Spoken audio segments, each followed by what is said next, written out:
Hello, and welcome to A Dash of Salt. I'm Dr. Shelley Ann, and I'm so glad you're here. Whether you stumbled upon this podcast by accident or you're here because the subject drew you in, welcome.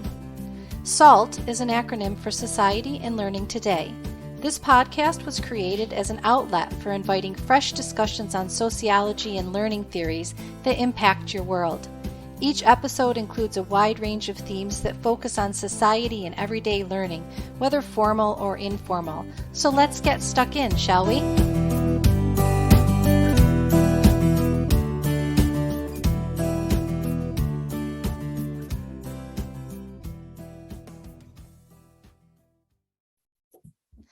Welcome to A Dash of Salt. Today I'm joined by Dr. Maria Gallo. Dr. Gallo is the founder of KITE, Keep in Touch Education, which is an alumni research services company that focuses on the transformative potential of alumni connection. She has over 20 years experience in higher education leadership and advancement roles in Ireland and Canada, including at University College Dublin and the University of Toronto. Maria is also a visiting research fellow with the Center for Social Innovation at Trinity Business School, Trinity College Dublin, and the expert alumni advisor to CERN Alumni Board. As a culmination of her research and publications in the field of alumni relations, her first book, The Alumni Way, Building Lifelong Value from Your University Investment, will be published by Policy Press, Bristol University Press on the 30th of September, 2021. Maria, I'm really delighted to have you on the podcast today to speak with you about the role that university alumni can play in enhancing formal and informal learning. Oh, it's my pleasure to be here, Shelley. Thank you for inviting me. So to break the ice, Maria, I wanted to tell you that I really love watching TED Talks, and I really loved yours. It's nice and concise. It's really short, which is great, but it's also very inspiring. And you ask a question that really resonated with me. You said, what if an alumni connection can transform your life? That's a really powerful and thought-provoking question. And I have many colleagues and friends that say that the only thing that their alumni association ever contacts them for is money. But we know that there's much more to it. So is it the responsibility of your alma mater to engage with you after graduation, or is it yours to engage with them? Well, it's such a good question. What a nice way to start. Thank you. I really do feel that we need to take that responsibility and be proactive as alumni, go out there and actually see what our alumni network can actually provide for us. And that can be really difficult because of that coupling that you talk about, that idea that alumni is often so much coupled with this idea of fundraising. So, there's always that suspicion around if alumni, if you're going to be asked for money, asked for a donation. And so that can often spar what I call in my book, the alumni grinch, this idea of the cynicism that grows inside of us, that we don't want to connect with our alumni self, that we want to escape from the university. And in doing that, we are then losing out on having all of these connections and this engagement that we can have. And so I do firmly believe that if we kind of engage regularly with, finding people that are, maybe have a shared connection because they went to the same university as us, for example, or the same college, or involved in the same types of activities at college, that those kinds of people can be important connections that can help to transform your life, definitely. It would be really interesting. I think about, when people go off to university and some of the friends that they make, they're lifelong friends, they stay connected, they visit every year, they see each other, they do activities and vacations and holidays together after their time at university has ended. And it would be really interesting and really beneficial if we saw our university in the same way that we saw our university friends. And made that connection and continued to make that connection long after we left, if we saw it the same way. And I know that a lot of times that doesn't happen in a lot of alumni organizations. That's one of the things that they struggle with is participation and engagement. So that's one of the reasons why we're here for that conversation today. And to me, that's where the learning really, that's the really exciting learning parts that we could be looking at exploring today about our alumni and our alumni networks and our alumni-ness, our alumni identity that we have in ourselves. So we have to identify first as being members of the alumni community in order to really be able to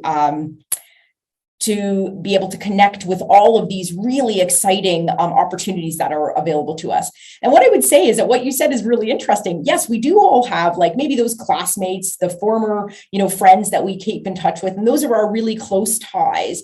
And, a lot of that research, including, you'd be familiar with Mark Granovetter's research around the strength of weak ties. It's a, kind of a seminal study in the 1970s where he talks about how these weak ties, the people that you're not connected with on a regular basis, that might be acquaintances or, people that are your dormant ties, that people that you would have been connected with many, many years ago, those are the people that are actually can be the most valuable people in your life. And to me, that's the kind of stuff that is exciting about an alumni network, is this idea that, well, you have a shared connection with people. And if you go out and decide to make that leap and to say, oh, I just noticed on LinkedIn that this person has, we both ended up going to University of Toronto or UCD or whatever the case may be, that's a really exciting leap to be able to make to be able to, when you're making that connection with them, to be able to say, well, actually, that's our shared connection. That's our starting point. And for some people, that's really exciting to say, oh, that person noticed that we have that connection, and that will help to break that ice. And to me, breaking the ice is what makes networking really powerful. Yeah, definitely. So my research was on volunteer identity and formal and informal learning and leadership through volunteering. And I interviewed people who attended higher level education. And while many of them volunteered actively throughout their university or in their college years, they've never actually considered the importance of going back to give back or to volunteer there after they've left. If you could give them one piece of encouragement to do that, what would it be? I think one of the things is to think about, what kinds of mutual beneficial proposition that can bring. So they obviously enjoyed volunteering. That's part of the reason that they got involved and engaged as a student. And there might have been other reasons to get involved in volunteering, like maybe to build their skill set, before they decided to embark on a particular career path.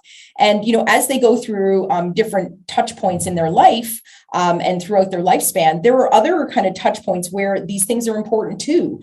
And so what I would be saying is, think about what you might get out of, providing those kinds of opportunities within the university. You can connect back in so many exciting ways, and that can provide students with relatable role models. That's a really important one. This idea that, well, you were an exciting, and passionate volunteer, and you can now go back and talk about what that experience was like. You can go into the classroom, you can talk to prospective volunteers, for example, and it might only take a little short snippet of your time, but it's that opportunity of being able to inspire others.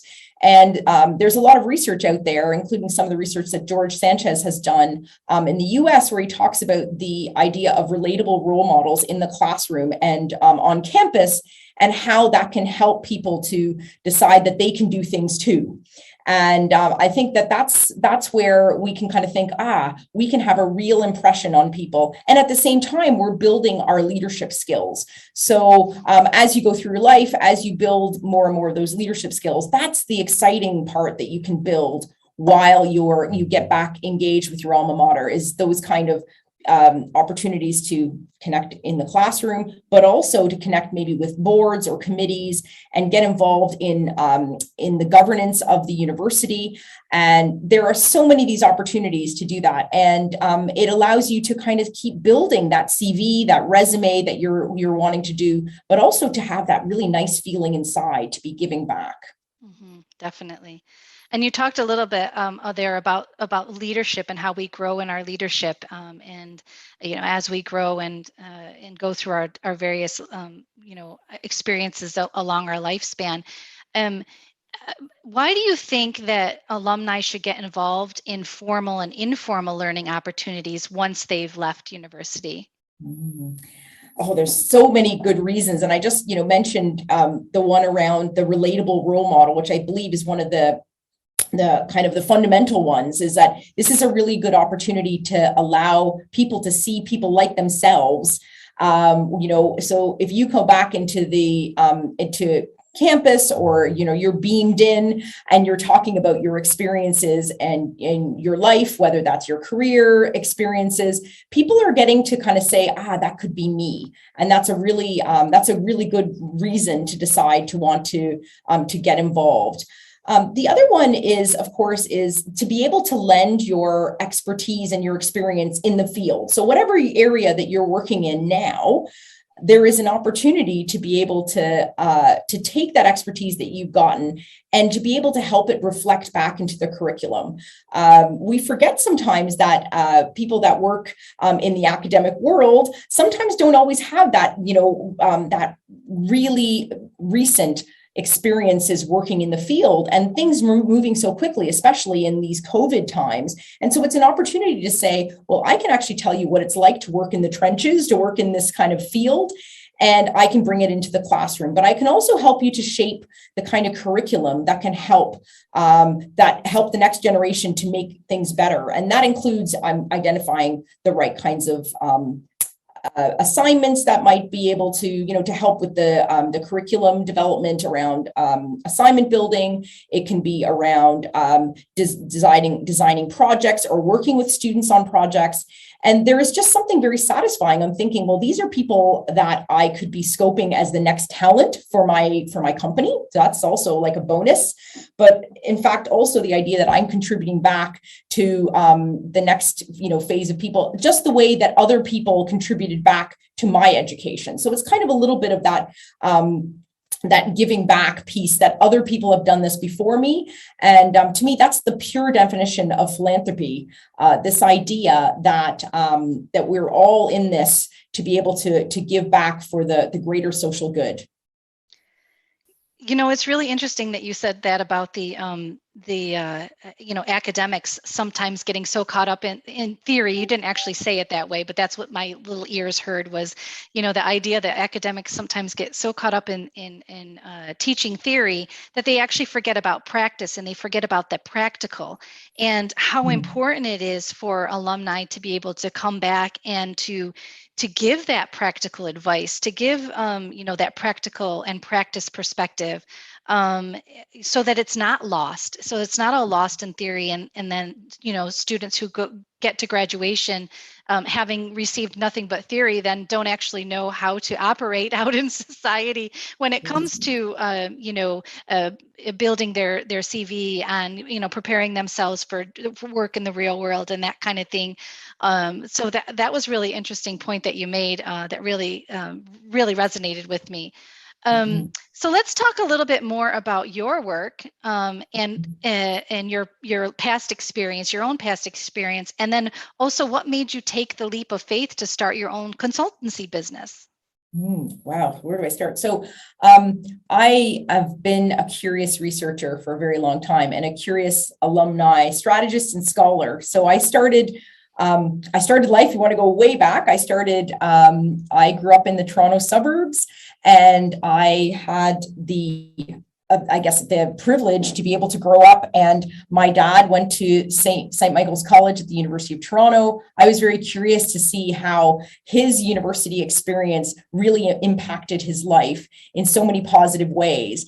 And I followed in his footsteps. And I also went to St. Mike's at the University of Toronto. And I realized that what he received out of the experience, the networks, the way that he was able to connect as first in his family to go to university. That was something that was really powerful for him to be able to become an educator himself. So he became a teacher and eventually in school leadership. And I thought, wow, more people need to see that there's a power to how you connect with people. And these are the people, and the social capital that you build is what helps you throughout your life. It's not just about the studies that you do in the classroom. And so as I went through university, I had a super involved experience. And I got a job before I graduated at the university. And I realized that a lot of my friends didn't. And they struggled after university to try to find their careers and try to find what they were going to do after graduation. And I kept saying to them, well, you should connect with this person, and you should connect with this person who also is an alum here. And I found that I was trying to connect people to either things that were actually happening at the university or with other alumni. And I thought, this is a really important and powerful thing. Why aren't more people talking about this? And this is decades ago now, Shelley. So I started to get very curious. And when I moved to Ireland almost 20 years ago, I decided that I was going to do my studies in this area. And I studied alumni relationship building. I did my doctoral studies at the University of Sheffield in higher education, looking at this area. At the time, there was a dearth of information, and there's still, I would argue, in the academic world, quite a dearth of information around alumni connection. There's not a lot out there, and there's not a lot of academics that are talking about this as a powerful way. And that was part of the reason why I decided to write my book, and why I wanted to show and argue, I guess, on the importance that alumni can place across the entire institution. And so that's where my interest lies. And that's where I decided that I really wanted to work with organizations, with universities. I work with governments, government agencies to build on, what is alumni potential within their organizations and how they can help to permeate and diffuse that alumni-ness across their institution, and how powerful that can bring to all aspects of the university. And one of the challenges that I often bring to my consultancy clients, or even to people when I'm talking to them, is, what would it be like if you had if you had all these questions in your strategic plan and all these challenges? How can alumni be the response to those questions and to those challenges that you've presented to yourself in your strategic plan? And most people don't think that alumni are the answers. And I would say, yes, they are. And that's one of the things that I would work with people to look at. Yeah, that's fantastic. Well, of course, we're getting to the point where I'm really excited to talk about your book, and I'm sure you're just as excited as I am to talk about your upcoming publication, The Alumni Way. I said the full title earlier. I actually have to say, I find your book, I was one of the lucky ones that got to have a little sneak peek at a pre-read of it. And I find your book to be so engaging and really inspiring. In fact, I really find it to be written in a way like we're both sitting together over a coffee, and you're encouraging me to get involved, to get back involved, to get reconnected with my universities, and how powerful that is. I'd like you to talk about the overview of the book and who you wrote it for specifically, and why you felt inspired to write it. Oh, wow. Where do I start? This is a long labor of love. And when I went back to talk about my past, to me, that was the kind of the cornerstone and the foundation to why I wanted to write this book. And I started to think about wanting to write this kind of book as far back as 2004, and decided instead to embark on doctoral studies. And I'm so glad that I did. Because the real premise of this book and The Alumni Way is this idea of a journey that we spend so much time and energy before we go into university. So you can even think as far back as, people that are in kindergarten or in the very early primary classes. People are thinking about, we got to get them extra tutoring, and we've got to be able to support them with grinds to be able to achieve and to get into college or get into university. So people are spending all this time, energy, and resources to get into university. And then once they kind of have gone through the system, there's almost a level of exhaustion, Shelley, that people have. And that it's almost like they come out the other end and they think, I cannot wait. I've achieved what I have. I have that piece of paper in my hand. So that's my ticket, is this piece of paper. They think that the degree is their ticket to their future, when in fact, it's this lifelong journey and the lifelong connection that they have to the university and to the alumni network that in fact is the enriching component of their educational journey. And that's why, I would be arguing that, a lot of this is around the informal and formal learning that you can keep having throughout your life connected to your university. And so that's the reason I wrote, that's the kind of the reason on why I wrote the book. And also the idea that we have spent a lot of time widening participation in universities. So we want to get more and more people to be able to access education, which is brilliant.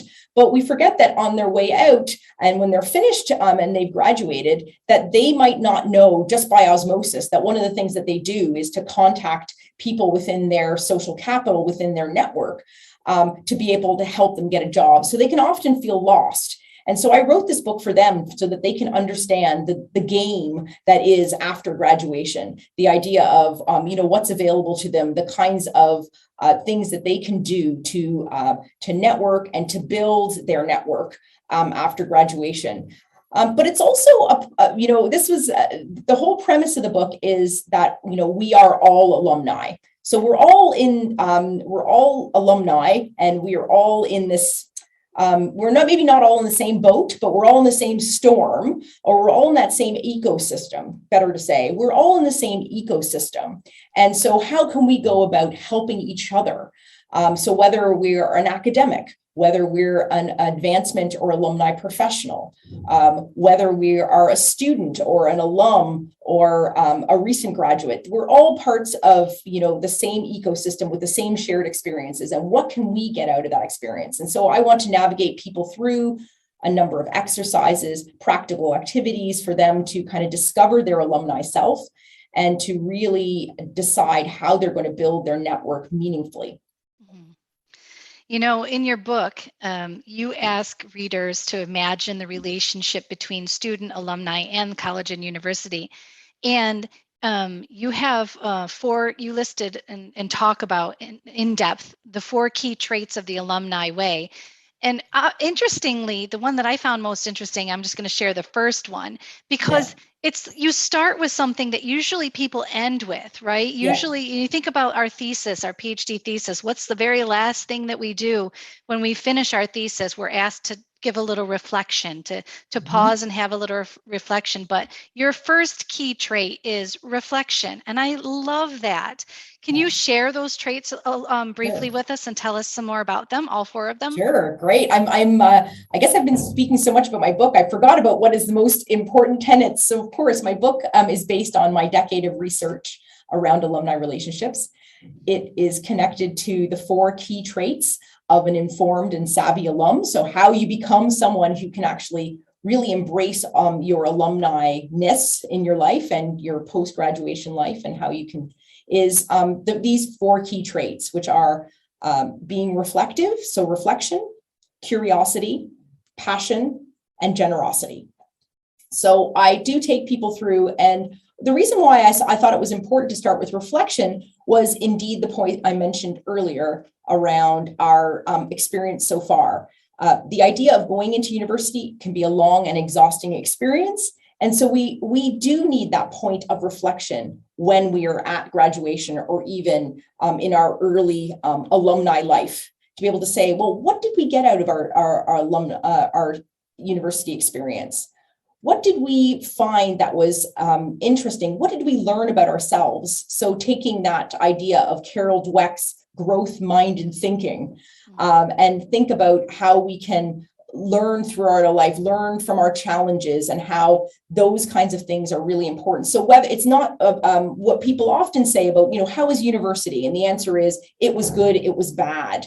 And instead, having an opportunity to have much more of that gray, having much more of that time to reflect and thinking about what that experience was actually like, to make it a learning experience.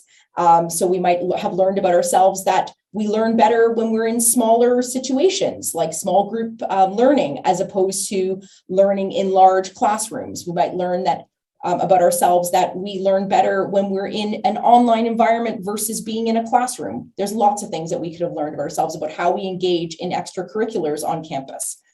So, by starting with reflection, it gives us an opportunity to say, okay, well, what are we going to be doing next? What's the excitement that we want out of our life in the next phase as we kind of, go through our life as an alum. And that's why I started with reflection, and then it goes from there through curiosity, passion, and generosity. Absolutely love it.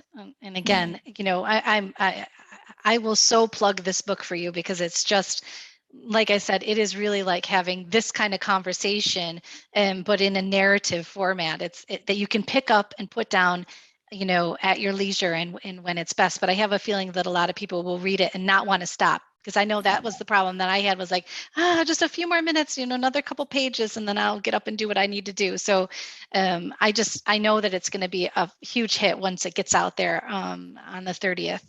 So, thank you. Tell us a little bit more about, if you can explain for our listeners what curriculum-based activities are, Okay. and then also why more alumni don't get involved in them, in curriculum-based activities. Is it fear or something else? That's a really good question. And I think this comes down to, which is the second trait around that curiosity piece, which of course, I think you can see that. My gentle way of leading you. It's great leading, love it. But is that idea that, a lot of those curriculum-based learning activities can include things as simple as being a guest lecturer in the classroom. It can be sitting on a curriculum committee where you're being asked to provide, as they call it, industry experience on a committee, to be able to look at a syllabus, to look at reviewing quality assurance aspects of a particular course, maybe looking at the assessment for that course, the assignments that are going to be set, maybe being involved in developing some of the project materials. It could also be the idea of getting involved in being beamed into the classroom to provide some bringing the theory to life concepts. So you can actually, now with the magic of technology, you can actually, be beaming people in to talk about, well, here's a concept that I'm talking to you about, and now here's somebody that can talk about how they can use that theory and that concept and how they use it in their careers. And so it can be almost like little nano guest lecture spots that can happen. And you were asking, why do people not do it? And I think that the number one reason that people don't do it, well, there's actually two reasons. The first reason is what I like to call the alumni unconscious bias. And why I call it that is that sometimes academics, and we're all guilty of this, I think, in some cases, is that we all have had that experience of being alumni, and that we have not yet decoupled this idea of alumni being linked to donations. So we forget that alumni offer our classroom and offer our curriculum so much more. So we have this unconscious bias of our own experience and our own framing of what alumni means in our own life, and we forget that there is all of those people out there that have had a very positive experience after graduation, and they would love to share it. And that unless they're being asked, they won't also contribute. So that is the other thing. So I think the academics don't maybe realize how central they are and how important they are in this process. And some of the research that I've recently done talks about how alumni won't do something unless an academic actually comes back to them, a professor that they admired or a lecturer, and that person asks them to get involved. So hearing it from an alumni office is not going to be powerful enough, or it's not going to be compelling enough. They would like to hear it from somebody that they actually had a connection with, somebody who inspired them in the classroom. So I think that that's the first reason. The second reason why people don't get involved maybe in some of this curriculum-based work is because of that little bit of that imposter syndrome. They think, oh, maybe they could get somebody else, or maybe, I'm not really the person they should, I'm not celebrated enough. I haven't done enough in my career. And again, this goes back to the whole alumni unconscious bias again. And for this, I say, and a lot of alumni offices are very guilty of this, is that they celebrate what is the ultra extraordinary. And so what happens is you have the people who are the CEOs of companies being featured, people who've started their own fashion labels, and you have people like that who are being featured as successful alumni. And what that happens is that people that have had extraordinary, ordinary experiences feel, well, what can I really contribute? They should be getting that person instead, the person with the fashion label or the CEO, to come into the classroom and talk. And not realizing that, it's the extraordinary, ordinary that actually can be the most inspiring to people. So that would be, I guess, my two reasons why people they need to be asked and they need to be encouraged that what they do is pretty amazing. Yeah, I absolutely love that. And I really hope that there are some alumni organizations out there that are listening in and that hear what you just said about, the extraordinary, ordinary. I really love that term because, ordinary people, ordinary alumni, ordinary graduates are doing extraordinary things. And maybe they don't have CEO at the end of their name or PhD at the end of their name or, that kind of thing. But they're doing extraordinary things out in their community, in their society, in their work life. They're advocating for things, and they can be spotlighted and highlighted in so many areas of the humanities, the social sciences. They could be brought in and talked about their experiences in working, that kind of thing. And I love that. And I do think, it goes back to that idea of if you can't see it, you can't be it. And I think that sometimes alumni, like you said, with imposter syndrome, they spend so much time sort of reading through some of the highlights, talking about the CEOs or the Uber, popular or renowned people, that have written books or done things like that, and they forget about the rest of us folks who are working really hard and really making a big difference.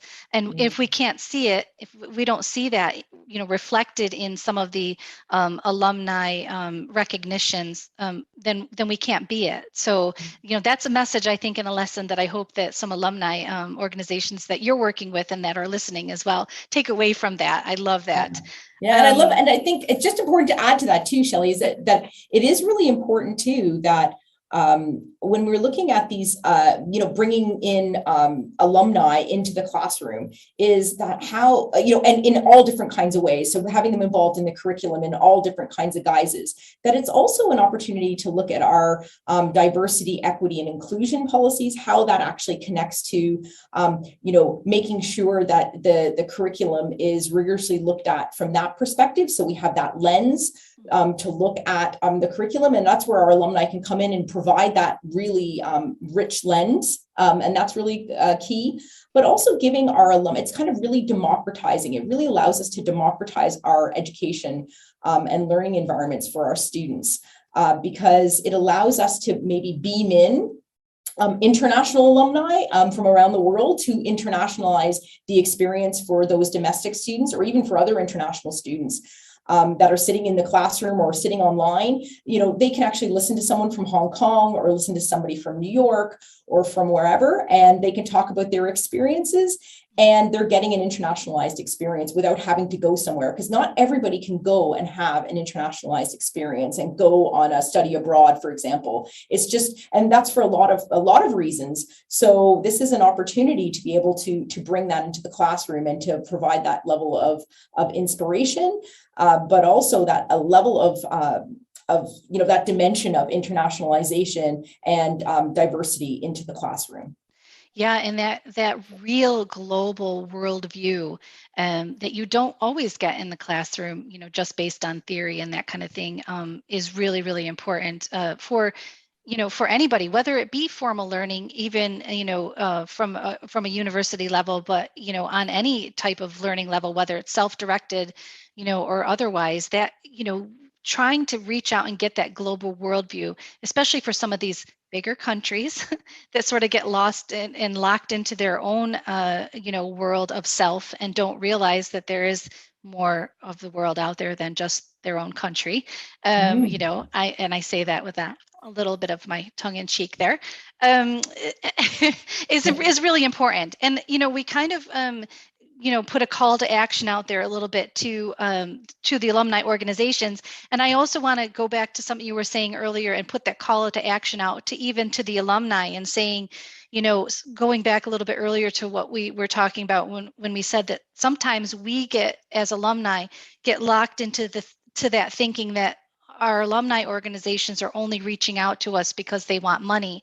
But when in fact, there's so much more richness in opportunity to be able to give back and to engage that doesn't involve money. And maybe you are one of those extraordinary ordinaries that can't, see your way right now in giving back charitably as far as money goes to your alumni organization.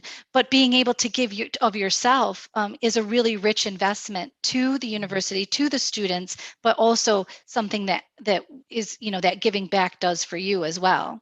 I actually talk about that in my book, as you know, in the generosity section, is this idea that, when you're involved in networking or you're involved in connecting with your network, when you decide to take that leap, is that it has to be a give and take. So you have to also be thinking about how you are generous yourself and giving back.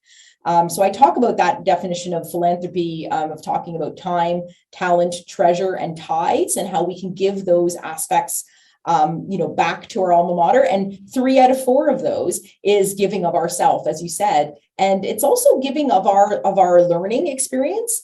And it's also giving learning experiences to others. And to me, when you give of your time because you decided to volunteer as a mentor, well, that's obviously a very fundamental learning experience that you can have with, say, fellow alumni or with students. And I'm a passionate student, a mentor to students, and I love it. I've been doing it for a number of years, and it's such a gratifying experience and I learn as much from them as they learn from me, which is really interesting because I haven't been a student in a very long time. So I like to understand how do younger students, how do they think? How are they, navigating through life? So I'm getting as much out of the experience as they are. And then when you look at that talent, and that's the whole thing about giving to the curriculum and, giving back that way. And of course, treasure is the idea of donations that you may or may not decide you want to do. And that's something I do argue and talk about in my book and how it can be, but it should be you in the driver's seat making that conscious decision on whether or not you want to give charitably that way. And then finally is your ties, and how important that you have a network that you can then decide to connect other people to your network. And that is really, really powerful. This idea of being a boundary spanner, this idea that you can say to someone, I have the perfect person that you should meet. I'm going to make an introduction for you.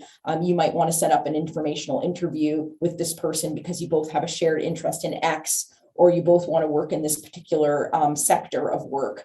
And that to me, I think is, where we get powerful, because of course it comes back to us. It is that idea of being part of an ecosystem, and that, the more that we give and generously in our network is the more that we get back. Yeah. And, it's so funny because I was trying very gently in many ways to lead you through your 4 traits.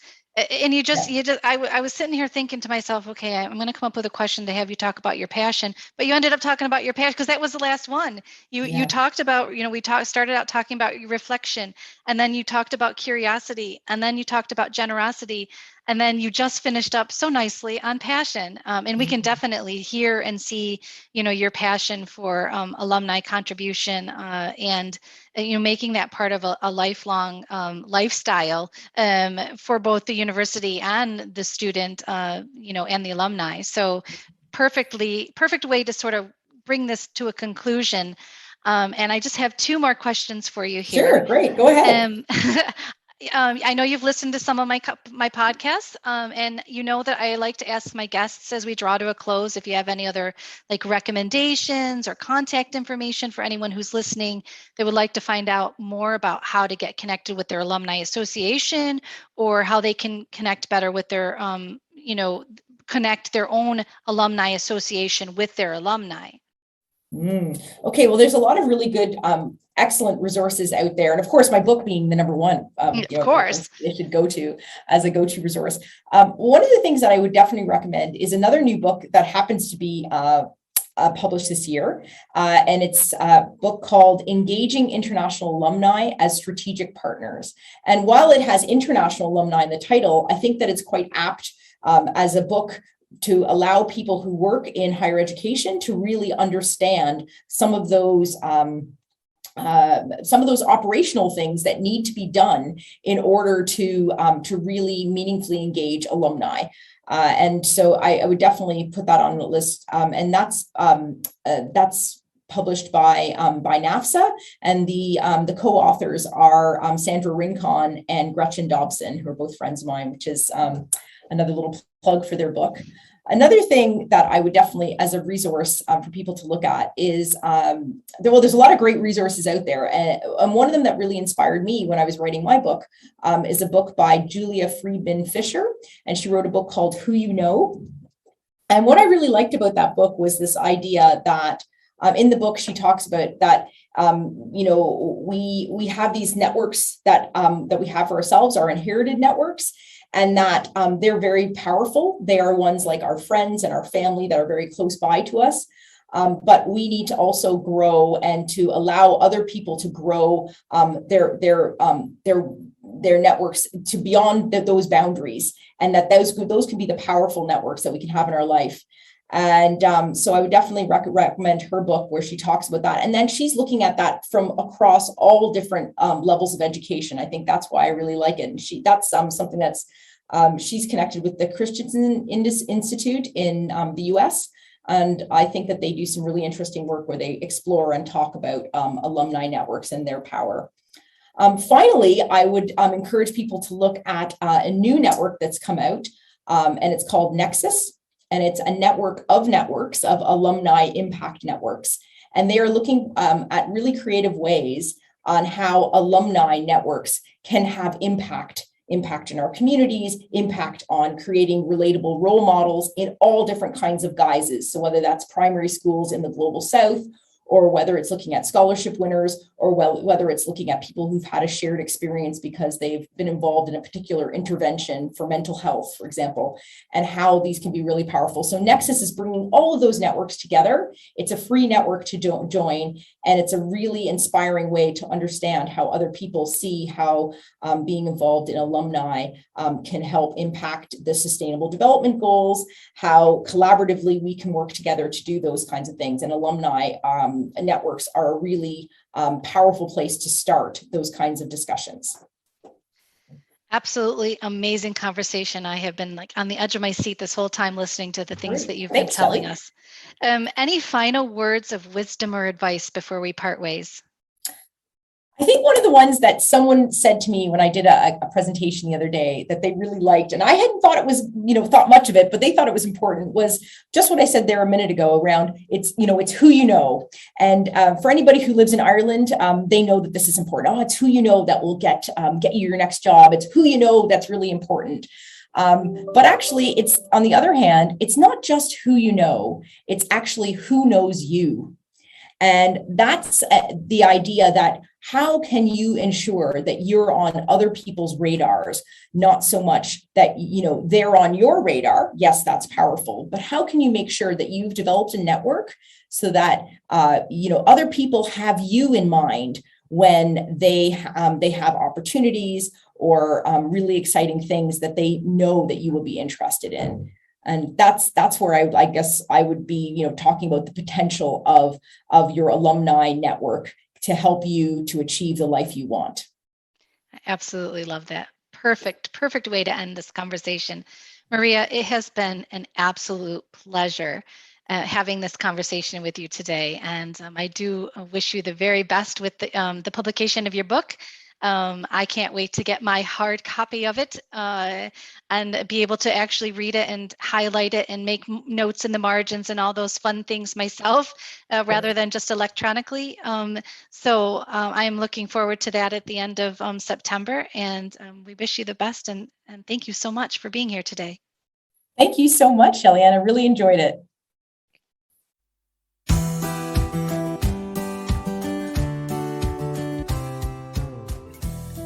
I hope that you've enjoyed this discussion on A Dash of Salt, a space where you'll always find fresh and current discussions on society and learning today. seasoned with just the right touch of experts in education and a dash of sociological imagination. Please be sure to like and share this episode. And don't forget to subscribe to A Dash of Salt on Podbean so that you don't miss the next episode. Thanks so much, and we'll chat again soon.